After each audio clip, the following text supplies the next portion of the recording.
There are a lot of people out there that don't understand smart contracts. And what's the confusion there? Why is that? And when you think about the application of smart contracts, what are use cases here? Well, it's confusing because they shouldn't be called smart contracts. Yeah. They're not contracts. It's really just software running on a blockchain. Mm-hmm. A smart contract, by the definition that we've come to use, is software running on a virtual machine that's where the outcome of that computation is determined by distributed consensus mechanisms, which is a really roundabout way of saying a computer program running on top of the blockchain without any trusted party maintaining it. As for its applications, it's a very good question as to why you would do that, yep. Because it's a cumbersome process. You don't want to run, we have Amazon Web Services, you don't want to run your software on a blockchain if you don't have to. The reason you would do that is if you need decentralization. Mm-hmm. Maker's a great example of that. Maker can't exist without decentralization. It can't exist without a decentralized governance function. An entity can't print money the way that Maker does because Maker doesn't do anything, you do. It's a concept I like to drive home is that DAI is actually your money, meaning that you have literally printed your own money. You've went to a smart contract, you've pledged an asset to it, and you were able to generate DAI against it yourself. That's not possible without decentralization. That's why you need software running on a blockchain. What are people thinking about stablecoins in general? It's a tough one. What are they thinking about them? I don't think they really get them yet. Yep. As of now, we're finding that stablecoins are all lumped into one pile. Sure.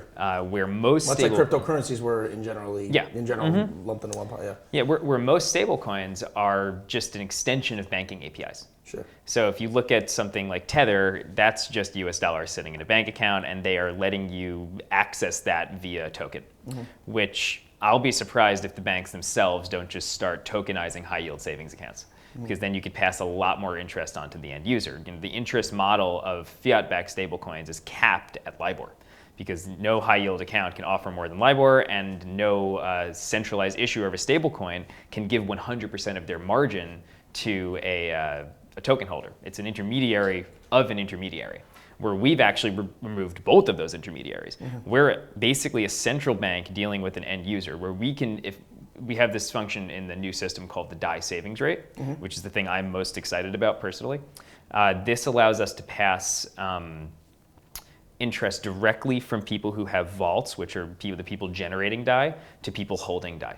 So if you think about the way a fiat stablecoin would do this, mm-hmm. they would have the central bank facilitating the commercial bank, who facilitates the centralized stablecoin issuer, who then passes a portion of that interest to the user. You have two people taking margin in the middle there. With us, it's the central bank passing interest to the user. There's no liquidity constraints, there's no margin, because no money is getting lent out outside of the original vault position. Interesting mechanism there.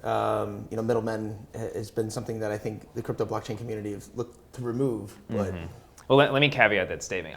We don't necessarily view these other stablecoins as competitors, not at scale at least, sure. Because these other stablecoins make excellent collateral in our system. If you, like I said, central banks love taking foreign currency reserves as collateral. So does the Maker ecosystem, because it makes really good diversified collateral that's about as core as you can get to the financial system. Mm-hmm.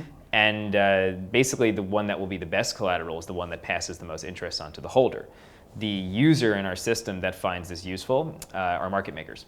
So if you're a market maker and you're trading DAI, I believe right now as we speak, the price of DAI is going above $1 because we recently hit our debt ceiling. Mm-hmm. If you're a market maker, you want to try and generate as much DAI as you can. When the debt ceiling is lifted, mm-hmm. and you could start to generate DAI, what market makers will do is right now they'll have to put Ether in the smart contract, they'll generate new DAI, and they'll sell that DAI into the market till the peg is restored to make that arbitrage profit.